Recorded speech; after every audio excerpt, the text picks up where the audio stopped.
Hello everyone, I'm Shadi Hajar, and in this presentation I will talk about my paper DQR, a WQ learning multi-agent routing protocol for wireless medical sensor networks. The outline of this presentation will be as follows. First, I will give a background about this research, and then I will discuss the design requirements before presenting the network and threat models. Then I will present the proposed method, followed by the simulation setups and results. And finally, I will conclude this presentation and talk about the future work. WMSN, or wireless medical sensor networks, has become a critical element in the healthcare systems to monitor the physiological signs of the human body. This technology provides medical staff with continuous real-time monitoring data without disturbing the patients. However, the widespread adoption of this technology and its application is still hampered by security concerns. Ensuring a secure and reliable data transfer between the sensing unit and the sink is still challenging despite the abundant routing protocols proposed for wireless sensor networks, WSN. Reinforcement learning has been used recently to solve distributed optimization problems such as routing applications. Q-learning is the most used algorithm for both centralized and decentralized routing protocols. However, it has an inborn overestimation problem which has been overlooked for a long time. It uses the maximum value as an estimation for the maximum expected value. The routing performance may be impacted negatively due to this positive bias. The unique characteristics of WMSN dictate rigorous requirements which must be kept in mind when designing any potential routing protocol. Therefore, the proposed protocol must be efficient, lightweight, and attack resistant. In terms of efficiency, the routing protocol must always choose the optimal path in order to achieve high delivery ratio and low energy consumptions. However, Q-learning based routing protocol could suffer from poor performance due to the action value overestimation problem. This biased estimation leads to bad routing decisions that negatively affect the packet delivery ratio. Moreover, increasing the number of transmission aggravates the energy consumptions, as transmission activities account for around 80% of the total consumed energy. And the second requirement is the lightweight. The routing engine of any proposed routing protocol must have a minimal resource footprint in terms of processing and memory. And the third requirement is the attack resistant. It must be resistant, any routing protocol must be resistant to dropping attacks such as black hole selective forwarding attacks, which degrade the overall performance and it may endanger the patient's life. Moreover, the routing protocol or the routing process itself could be prone to a specific kind of attack based on the used methods such as poisoning attacks. Therefore, the WMSN requires a reliable, robust routing design. The delivery reliability allows for the protocol to predict the malicious path and avoid them, while the design robustness ensures high resiliency to routing attacks. This study assumes a WMSN of a ward in a field hospital as shown in this figure. Due to the ongoing COVID-19 pandemic, field hospitals have become prevalent, especially in developing countries. The ward dimensions are 10 meters by 50 meters, where a number of hospital beds are distributed efficiently to provide the necessary care and safe physical space. A number of 64 sensor nodes was used to simulate the WMSN conforming to IEEE 800 2.15.6. The sensor nodes have been distributed randomly across the hospital ward. The topology is a star and one sensor node acting as a sink. All sensed data is transmitted to the sink, which in turn forwarded to the medical server. The communication range is 5 meters, thus nodes need to cooperate and relay packets for other adjacent nodes. Now moving on to talk about the threat model, the critical application of WMSN necessitates a reliable routing protocol as dropping packets may carry sensitive information.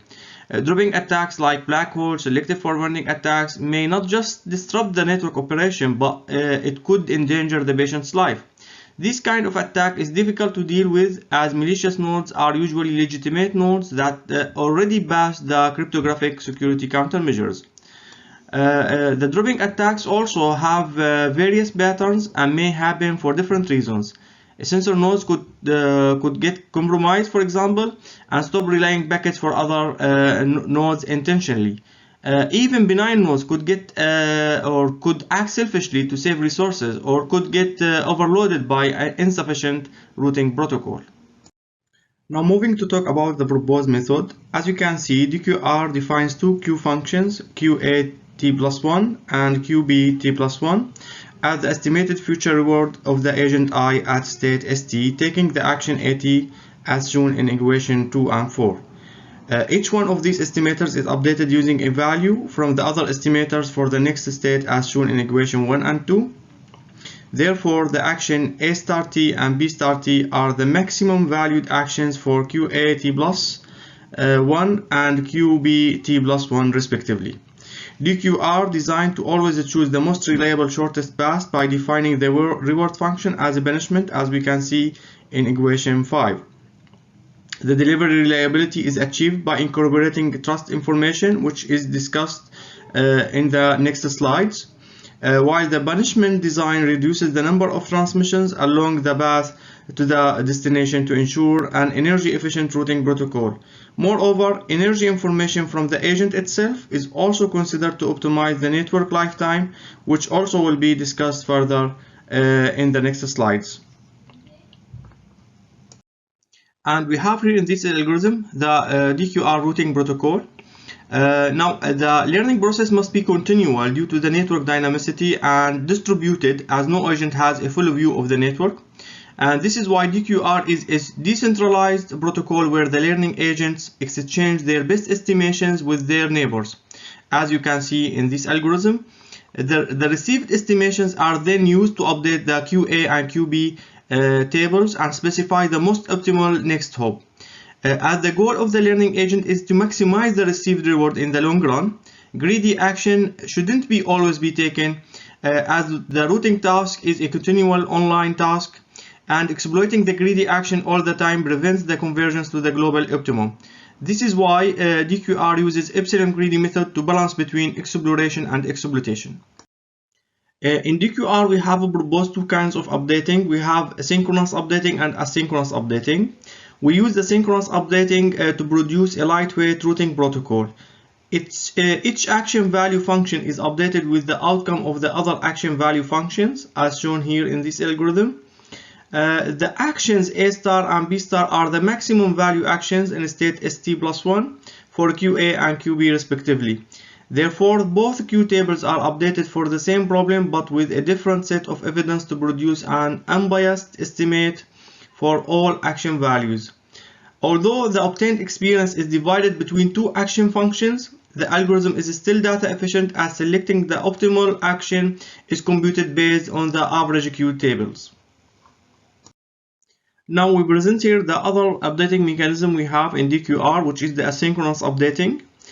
Although the synchronous updating method is computationally efficient, it may decelerate the convergence, as the learning agent, especially in the exploration phase, may make wrong decisions and thus keep forwarding the traffic to the wrong next hop. In traditional reinforcement learning model, the learning agent risks losing one packet each time to update the Q tables. However, by using only synchronous updating, more packets may be lost before updating the Q tables. This usually happens when loops occur. Therefore, in DQR, we use an asynchronous updating method in addition to the synchronous one to step up the learning process and makes the algorithm converge swiftly. Once a loop is detected or expected, such as when forwarding a packet to its source again, the asynchronous updating method is triggered to penalize both corresponding action values and allow the learning agent to take the appropriate action accordingly. Now moving on to present the energy and trust models used in DQR, and first we will talk about the energy model. Optimizing the network lifetime is still challenging, and due to the critical application of WMSN, dead nodes may have catastrophic consequences. Considering the residual energy of the adjacent nodes is widely used in the literature to maximize the overall network lifetime. However, Exchanging energy information between adjacent nodes is neither energy nor computational efficient. This is why in DQR only use local information with a view to reducing the computational overhead and avoiding filtering out false second-hand information. Moreover, we use two sources of information with a view to load balancing energy consumption across the network. Now moving on to talk about the trust model in DQR. In DQR, we have adopted our previous work, LTMS, which is a lightweight trust management system for WMSN. And LTMS has been chosen for several reasons. First, it's a lightweight distributed trust scheme designed mainly to fit WMSN requirements. The trust value is evaluated using a novel updating mechanism that can detect packet dropping attacks with different dropping patterns. Thanks to its mechanism in incorporating the slopes into the beta distribution shape parameters. And this gives more weight to bad activities and makes it difficult to eliminate. And also, as trust management system in general could be manipulated by intelligent adversaries who launch on-off attacks, LTMS is provided by a protection module that can detect complicated on-off attacks by considering short-term and long-term trust values to detect repeated dropping patterns. Now moving on to talk about the simulation setup and the results. DQR is benchmarked with QRT routing protocol, which has been designed to handle non-cooperative and misbehaving sensor nodes in WMSN. We evaluated DQR for a WMSN of a ward in a field hospital consisting of 64 sensor nodes. One of them act as a sink. The experiments have been run using a discrete event simulator based on SymPy, and the simulation parameters could be seen here in table 1. Now moving on to present our experiments and the results we have obtained. In the first experiment, we evaluated the delivery reliability for 3 scenarios: without dropping attacks, under black hole, and under selective forwarding attacks. In the first scenario, we studied the performance under normal operation with variable traffic rates, starting at 1 packet per second, and we double it each time because we have some sensor nodes like heart rate sensor nodes generate very low traffic rate like 1 packet per second. The results show that DQR has superior data delivery performance with optimum routing decision, as we can see from the hop count results in figure D. In the second and the third scenarios, we studied the delivery ratio and hop counts under black hole and selective forwarding attacks. The performance has been evaluated for variable number of malicious nodes, starting from 1 malicious nodes, and we increase it up to 50% of the total number of the sensor nodes. The result also shows that when the number of malicious nodes increases, DQR avoids malicious paths and tends to choose longer but reliable paths, which is pretty clear in the high delivery ratio, as we can see in figure B and C. However, our benchmark failed to find reliable paths, especially when the number of nodes increases. Moreover, we have evaluated our methods under root poisoning attack. Sinkhole attack is launched to study the impact of receiving dishonest updates from other agents on routing decisions. Different levels of poisoning are evaluated, starting by increasing the updates by 25% and doubling it up to 100%, where the agent sends the value 0, which is the highest Q value in DQR. The results show that DQR is robust under different poisoning levels and can achieve a high delivery ratio. It's worth noting that in the worst case scenario, when the malicious sensor nodes advertise zeros, DQR takes slightly longer paths, as the received false updates influence not only the sensor nodes itself but also its neighbors. However, this behavior doesn't affect the delivery ratio. We also studied the convergence time in 2 scenarios: at the beginning of the simulation and when the patient changed their locations. For example, figure A demonstrates the convergence time at the beginning of the simulation, where the sensor nodes have no information about the environment and need to explore in order to converge. DQR converged faster than QRT thanks to its asynchronous updating algorithm. It took less than 50% time to converge compared to QRT. It's worth noting that QRT performs well at the early start because it's provided by positional information, while DQR works without any prior knowledge. In the second scenario, patient mobility is considered also. Within the hospital ward, the patient could have up to 3 sensor nodes, and thus the simulation is run for 1, 2, and 3 randomly chosen sensor nodes at a time. 2 movements have been considered at time 100 and 150. The simulation have been run for a hostile environment where 50% of the nodes are launching black hole attacks. Figure B shows the mobility results. The result shows a fast convergence without any noticeable performance degradation for DQR protocol, which proves the robustness of our methods. We also evaluated the energy efficiency of both protocols in 2 experiments. In the first, the network lifetime has been compared between the 2 protocols, while in the second we studied the average consumed energy by a node for different traffic rates. Both simulation scenarios have been carried out under normal operation without introducing any attack. Figure A shows the percentage of alive nodes during the simulations. It turns out that QRT has a very short lifetime compared to our protocol.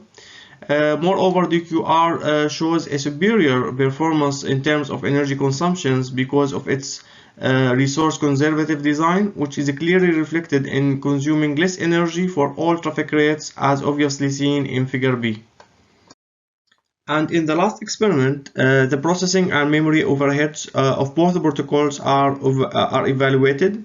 The results of this experiment show that DQR has minimum footprint in terms of processing time and consumed memory. This lightweight computational overhead could be attributed to its resource-efficient design represented in synchronous and asynchronous queue-tables updating algorithms. Furthermore, this novel design is able to converge swiftly with minimum variability, allowing the packets to reach their destination efficiently. And finally, DQR is a lightweight, reliable, and energy-efficient routing protocol.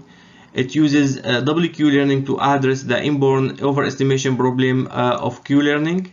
It uses 2 updating mechanisms to ensure minimum resource footprints, and DQR will be further evaluated under different dropping attacks in the future. Thank you for your attention, and I'm happy to answer your questions.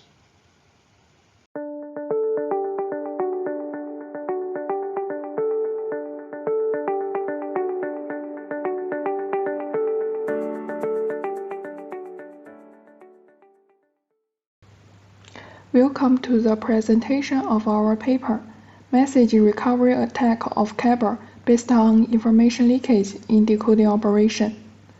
I am Mengyao from Institute of Information Engineering, and today I have the privilege of presenting this work at SecureComm on behalf of my co-authors. So today I will first briefly introduce Kyber, the side-channel attack, and our experimental platform we built. Then I will describe side-channel attacks on message decoding operation and show their results. Finally, I will finish off the presentation with a summary and future work. Kyber belongs to a group of lattice-based crypto systems. It relies on modular learning with error, which is a modification of learning with error. On July 5, 2022, Kyber was selected for standardization because of its strong security and excellent performance. It's an important reason why we have selected it for the evaluation. Here, we present a portion of the Kyber key encapsulation mechanism that we are focusing on. Over here, K is the session key. To get the session key, option attack path in red is in Kyber decryption function. The following is a specific decryption process. Here, we mainly focus on the message decoding operation. Unlike classical cryptanalysis, set channel attack mainly exploit the leakage of set information, such as time, power, consumption, sound. Set channel attack is an effective technology that seriously threats the safety of implementation. In the third round of evaluation, NIST pointed out that the ability to resist set channel attacks is an important indicator for the security evaluation of scheme. The next thing you can see is the set channel attack platform we built. It contains oscilloscope, computer, embedded device.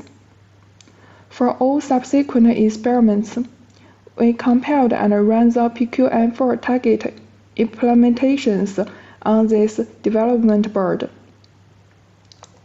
Next, I will describe the specific attacks and results. First, that's a description of the attack. During the Kyber decapsulation process, we focus on message decoding operation. As can be seen from the code of message decoding, it is used to convert polynomial to message, and the process is bitwise manipulation of the message. Here is a question worth thinking about. Does bitwise manipulation lead to set channel leakage? The answer is yes. We found there are 3 obvious set channel leakages on message decoding operation. The first one is power consumption leakage in computation. Collecting power traces during Kyber decapsulation, it is found that there are significant differences in the power trace when decoding different message bits. This figure interprets the power trace with the first message byte value of 2. In the processing of decoding this byte, the recovered bits are 0, 1, 0, 0, 0, 0, 0, 0 orderly. That is, for the calculation results, only the second bit is different. The difference can be clearly seen in this figure. Therefore, each bit of a message byte can be directly recovered through simple power attack. The second one is the timing leakage. In order to better analyze the time difference in the process of decoding the message bits taking different values, we select 0 and 255 as experimental objects. It can be clearly seen that when the start points of the two is the same, the sharpening end time after decoding is different. Therefore, it can be inferred that processing bit 1 takes much longer than processing bit 0. The last one is the instrumental leakage. By comparing the power trace of message bytes which value from 0 to 255 during message decoding, it is found that there is a fixed peak interval in the interval processing of adjacent bits, and the maximum power consumption in this interval is always greater than or equal to the power consumption of the corresponding interval of the last bit. Above are the set channel leakage we found during the message decoding of Kyber. To better understand the exact execution details of the message encoding process on the actual device, we use the compiler toolchain to further obtain the assemble code under option S, refer to this listing, and option 0, compiler options. The analysis of these instructions can help us to complete effective message recovery attacks under the message decoding operation. Next, we analyze the above experimental phenomena. First, we analyze the power leakage in this decoding operation when the compiler option is S. By comparing the power consumption during decoding message 0 and 255, two significant differences in power trace were found when the resistant bits were 0 and 1 respectively. Firstly, as far as message equals 0, the unsigned division instruction results in 0 in all 8 computations. As far as message equals 255, the unsigned division instruction results in 1 in all 8 calculations. It can be seen from these two power trees that the difference between the unsigned division calculation results of 0 and 1 respectively exists in the 8 calculations of decoding 0 and 255. So the first difference is caused by the unsigned division instruction. Secondly, as far as message equals 0, the result of the unsigned division instruction is 0 in 8 calculations. So the intermediate value of the bytes are all 0. So the Hemingway of the operand of the storage operation is also all 0.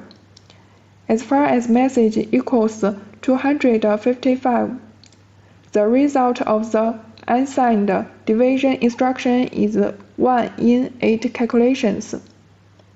So the Hemingway of the operand of the storage operation is 1, 2, 3, 4, 5, 6, 7, 8, increasing in turn. Under the Hemingway model, the power consumption value corresponding to the storage operation is also increasing. Consequently, the instrumental leakage shown in the figure comes from the store byte instruction.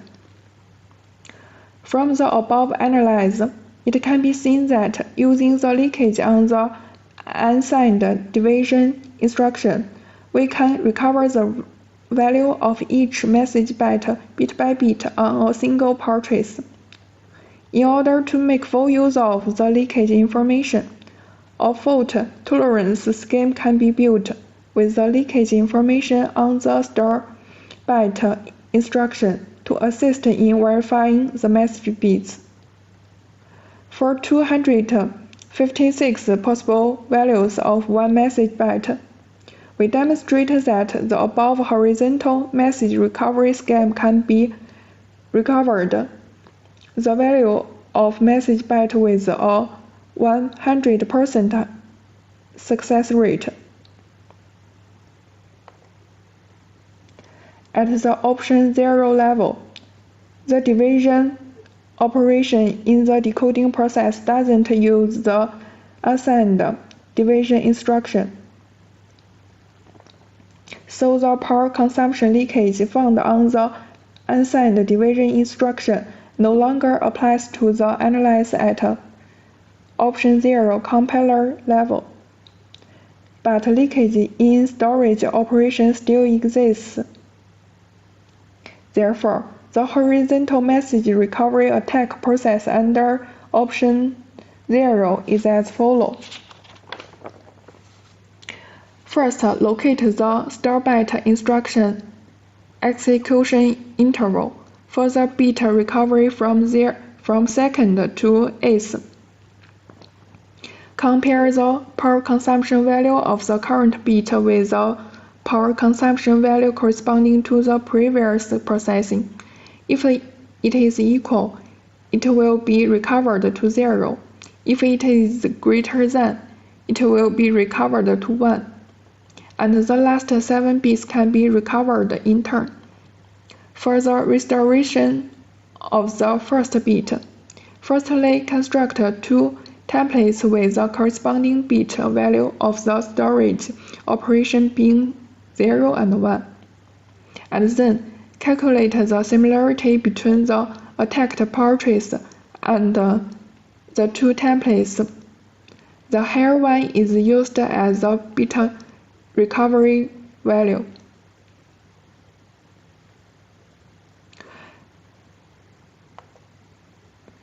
Next is the timing leakage analysis.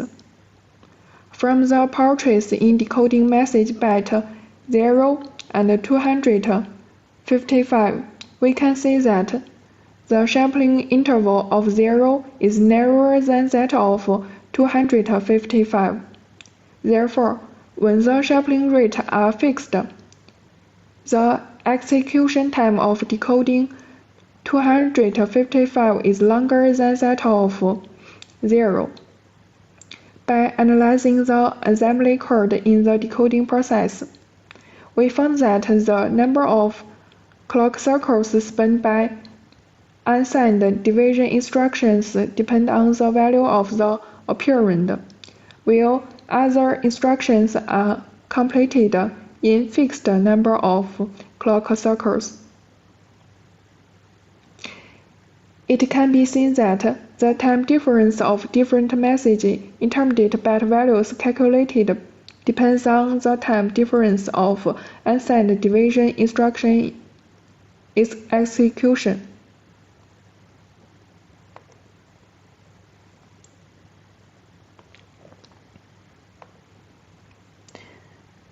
In this paper, we prove that the decoding operation of Kyber is vulnerable to side-channel attacks in terms of power consumption and time. The post-attack method can recover the message with a 100% success rate. Our future work includes design and implement effective countermeasures against our attacks, and evaluate the side-channel security of Kyber under other attack paths. This is my email address. Comments and suggestions are welcome. It's my honor to be able to discuss with you all. This is all my presentation. Thanks for listening.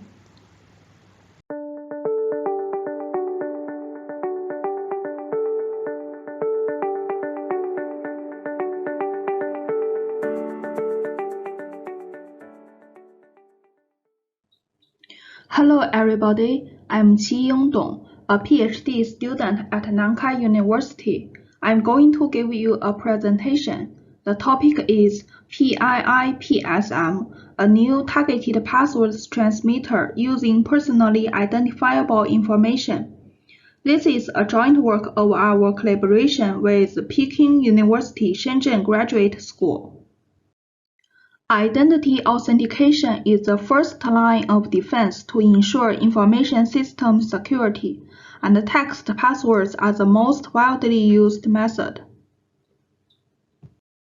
The most common threat to password-based authentication is password guessing attacks, which can be divided into trolling attacks and targeted attacks based on the attacker's knowledge.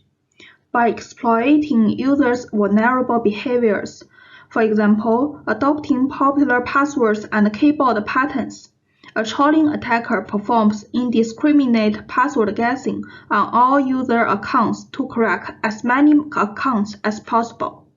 In contrast, to guess a specific user's password, a targeted attacker takes advantage of the user's personal information to facilitate guessing. This is realistic because users tend to employ a variety of personal information, for example, name, birthday, and older or sister passwords when generating passwords. In recent years, there have been numerous data breaches containing users' personal information. For example, in 2021, the Facebook breach leaks 533 million users' full names, phone numbers, birthdays, email addresses, etc. The Nitro PDF breach leaks 77 million users' email addresses, phone names, hashed passwords, etc. The LinkedIn breach leaks 700 million users' phone names, phone numbers, other social accounts, etc. This provides sufficient material for targeted guessing, making it a more severe and realistic threat than traditional trolling guessing.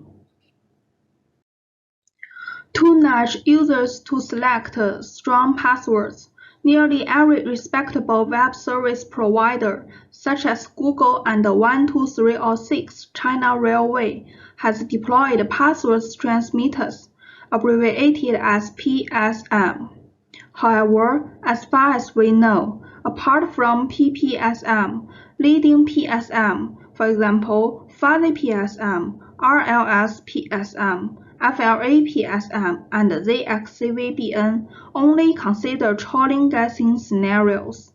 These trolling PSMs do not include the user's personal information in password strength evaluation, and are thus unable to accurately measure password strength when facing real-world attacks. Besides, the targeted PPSM relies on sister passwords from different sites in evaluating password strength, which is highly impractical due to two reasons. First, the server generally does not hold the user's old or sister passwords. Second, sister passwords are not easily accessible. For example, Wang et al. Analyzed 547.56 million accounts and found that less than 1.02% and 1.73% were successfully matched by email and username more than once. Comparatively, users often submit personally identifiable information, abbreviated as PII, such as name and phone number, when registering. Even if they do not submit, PII is easy to obtain, for example, through social networks. Thus, designing a PII-based PSM is urgent and necessary.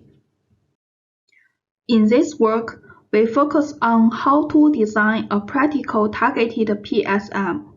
We first propose two improved targeted password probabilistic models.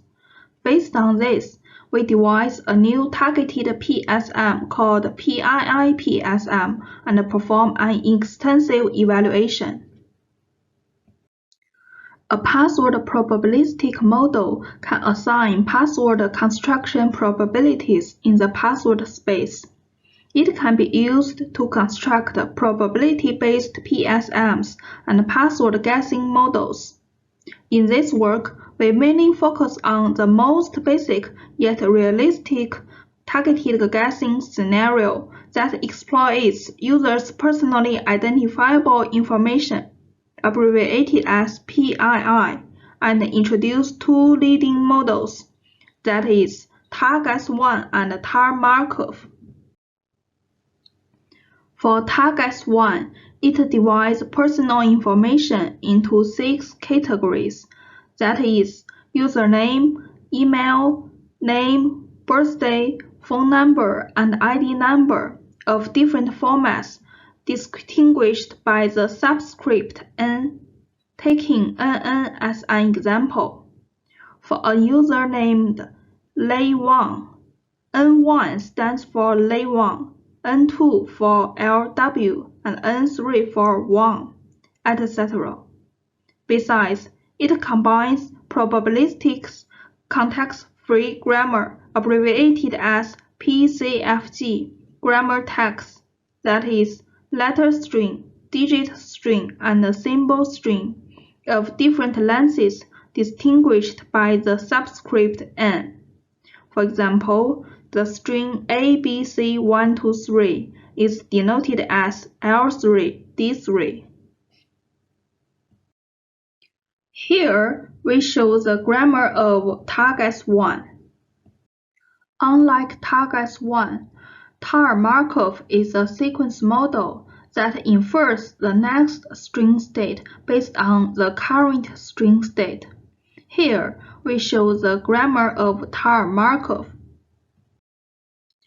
Users' password strength is intrinsically impacted by their vulnerable behaviors, mainly including 1. Using popular passwords, 2. Password reuse, and 3. Using personal information. Existing PSMs can prevent issue 1 and issue 2 well. However, to the best of our knowledge, issue 3 has not been well addressed. This is because current practice using third-party corpora, for example, common names and places, during training will result in PSM accuracy largely depend on the corpus selection. Besides, in a targeted guessing scenario where the attacker can obtain users' PII, the same password constructed by different users should be rated with different strengths. For example, Li and Wang both select the password li123#. The string li is likely to be constructed by Li using her family name, while for Wang it may just be a random letter string. Thus, it is essential to propose a PSM that can accurately evaluate the strength of different users' passwords in targeted guessing. Targeted PSMs are adopted to evaluate the strength of the password PW in the password space under the given user's PII, and we give the formal definition of the ideal targeted PSM. Suppose user A uses her own PII to construct passwords for the function M and the password distribution D user A. If formula 1 holds, there is formula 2. Then M is called an ideal targeted PSM. Our experiments build on 8 large-scale leaked password datasets, as shown in this table. These datasets have different password strengths, languages, and service types, and have been widely used in password research. Among them, rootkit and 123/6 contain certain types of users' PII, like email and birthday. To make our targeted probabilistic models more extensible, we match rootkit and 123/6 containing users' PII with the remaining 4 datasets through email, resulting in a total of 6 datasets associated with PII, as shown in this table. When constructing passwords, users may adopt more common and fine-grained high-frequency substrings, abbreviated as HFS, as password components than popular passwords. In a password dataset, HFS are password substrings with a frequency exceeding a certain threshold. We store the identified HFS with the same length n into the set Hn, arrange them in descending order of count, and denote the set of substrings ranked I in Hn as Hni. Note that to determine whether a string, such as 123, is HFS, the frequencies contributed by the strings containing it, such as 1231 and 3123, need to be subtracted in advance. To compare HFS and popular passwords in human-chosen passwords, we count top 10 HFS and popular passwords in our 8 password datasets, and calculate the proportion of passwords containing them in the dataset. The results show that HFS are more common in users' passwords than popular passwords. indicating that users may prefer to utilize HFS to construct passwords. Further, we extract top 10 and top 100 HFS and popular passwords to mark and analyze passwords, and use the passwords to match HFS and popular passwords to obtain password structures. The results show that HFS can capture more fine-grained password characteristics and structures than popular passwords. Thus, we introduce HFS as a new grammar tag denoted as HNI into TARGET1 and TAR Markov, and propose two novel targeted password probabilistic models, TARGET1H and TAR Markov H. These two models can be individually transformed into two targeted PSMs. However, taking into account PSM performance under both online and offline guessing, we construct a new targeted PSM called PII-PSM by weighing the strength scores of the TARGET1H and TAR Markov H. For a password PW, we denote the probabilities calculated by TARGET1H and TAR Markov H as P1 and P2, and the corresponding weights are alpha and 1 minus alpha.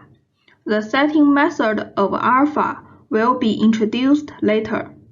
Then the strength score of PW evaluated by PII-PSM under targeted guessing scenarios can be calculated as this formula.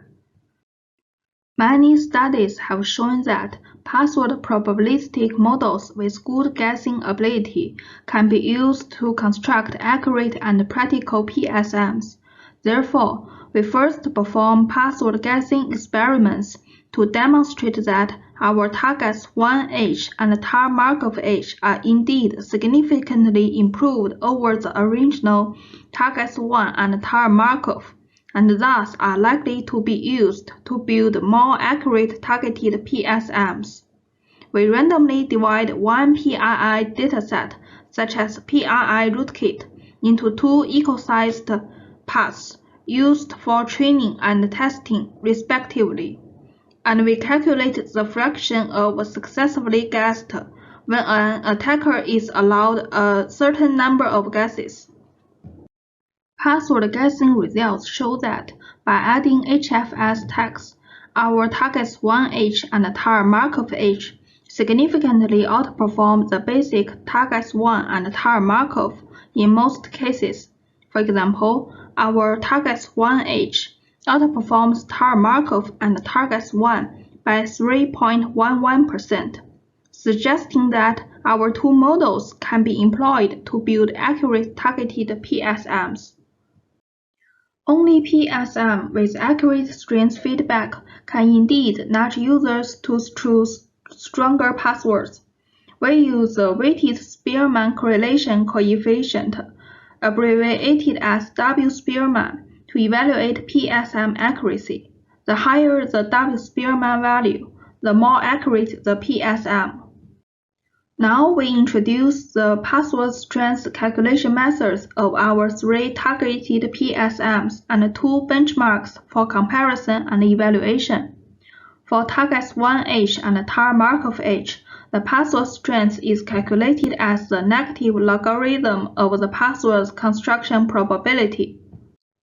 For PII-PSM, the password strength is obtained by weighting the strength output by TARGET1H and TAR Markov H with alpha and 1 minus alpha.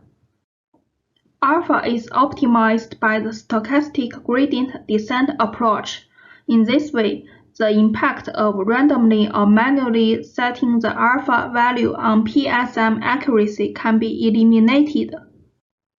As for benchmarks, mean of all indicates a conservative approximation of password strength. Regarding a password, mean of all takes the minimum value of the results of all evaluated PSMs as the password strength.